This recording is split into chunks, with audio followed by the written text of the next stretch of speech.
দেশের মানুষের নিরাপত্তাকে আগে নিশ্চিত করতে হবে। অন্যায়ের ব্যাপারে নীরব থাকবো না। প্রথমটা হলো যে আমরা এই বিষয়গুলা অবজার্ভ করছি, পর্যবেক্ষণ করছি। আমরা পর্যবেক্ষণ করে এই ব্যাপারে প্রতিবেশী দেশ হিসেবে আমাদের যেটা করণীয় সেটা আমরা করব। 2 নম্বর হচ্ছে যে এটা পশ্চিমবঙ্গ কেন, দুনিয়ার যে কোনো জায়গায় যদি কোনো নিরীহ মানব গোষ্ঠীর উপর কোনো ধরনের জুলুম করা হয় আমরা তার বিপক্ষে। এটা যদি এমনও হয় যে এমন কোনো দেশ আছে, গোষ্ঠী আছে যাদেরকে আমরা ভালোবাসি না, তারা আমাদের ক্ষতি করেছে, কিন্তু এখন তারা মজলুম, এই মজলুম যেখানে গেছে আমরা মজলুমের পক্ষে, এটাই আমাদের অবস্থা পরিষ্কার। 2 নম্বর হচ্ছে ইসলাম ধর্মকে সেখানে আইডেন্টিফাই আলাদা করা হবে কেন? তাদের দেশের তো সংবিধান হলো ধর্মনিরপেক্ষ সংবিধান।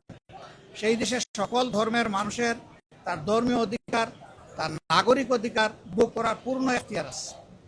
আমরা ইন্ডিয়া সরকারের প্রতি অনুরোধ জানাবো, বিশেষ কোনো ধর্ম, বর্ণ কিংবা গোত্রকে যেন টার্গেট করে কারো কোনো ক্ষতি সাধন করা না, আমরা এটা তাদের প্রতি আহ্বান জানাবো।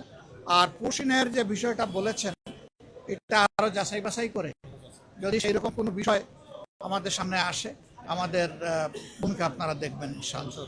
আমরা কোনো অন্যায়ের ব্যাপারে নীরব থাকবো না। প্রতিবেশীকে আমরা সম্মান করি, কিন্তু কোনো প্রতিবেশী আমাদেরকে অপমান করবে এটাও কারো কাছ থেকে আমরা চাই না। সংসদ তো 1 মাস পরে হবে, এখন কি বসে থাকবো আমরা? না, এখনো আমরা এই সমস্ত বিষয়ে অবশ্যই জনসচেতনতা, প্রতিবাদ এবং সরকারকে তার দায়িত্ব পালনের জন্য আমরা চাপ দেবো, এটা আমাদের দায়িত্ব। সরকার এখন বেশি বেশি পলিটিসাইজ হয়ে গেছে, এখন পলিটিক্যাল জায়গাগুলো দখল করার কাছে ব্যস্ত থাকলে তো এই সময় হবে না। এই সময় দেশের মানুষের নিরাপত্তাকে আগে নিশ্চিত করতে হবে। তা আমরা সরকারের প্রতি আহ্বান জানাবো, এখানে হলো 5 জন, তারপরে আরো কোন জায়গায় জানি, এটা বোধহয় ইয়েতে এই নোয়াগাঁয় হলো 4 জন, চিটাঙ্গের 3 জন, সব গোলাকাটা। এগুলা কি? এরা কারা? কারা এগুলা করে পালিয়ে যায়? কোথায় যায়? কার লোক? কে শেল্টার দেয়? এগুলো অবশ্যই খুঁজে বের করতে হবে। এগুলো না হয় ফেসবুকে মানে যুদ্ধ চালাইলে তো হবে না, ফেসবুকের যুদ্ধ বাদ দিয়ে কালপেটদের বিরুদ্ধে এখন যুদ্ধে নামতে হবে। আমি ভাই আসলে বাস্তব দেখে পদক্ষেপ নেওয়ার মানুষ। আমি মানে এখানে নেমেই নিয়ত করেছি, সম্ভব হলে আজকে ডুববো, না হলে কালকে ডুববো।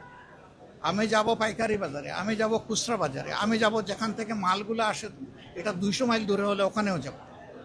ওখানে উৎপাদন স্থলে এটার দাম কত, এখানে আসার পরে পাইকারি মার্কেটে কত, তারপরে খুচরা মার্কেটে কত, এই 3টা যাচাই করার পরে আমরা আমাদের ভূমিকা নিব ইনশাআল্লাহ।